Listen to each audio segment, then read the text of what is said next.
If you're doing everything right and the scale isn't moving, it can feel brutal. And the danger is what happens next. You assume nothing is working, you panic, you change the plan, and you end up in a restart loop. So let's reset the frame. The scale is one data point. It's not the full story. Short-term scale changes are noisy. Water, salt, stress, sleep, muscle soreness, hormones, travel, digestion. Your scale can move up even when you're losing fat. That's why I look for non-scale wins, because non-scale wins are often the earliest signs that the system is working.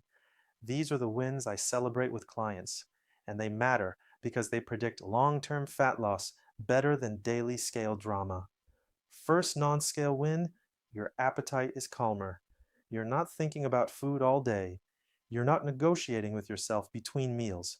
You can eat a normal meal and move on with your life. That is progress.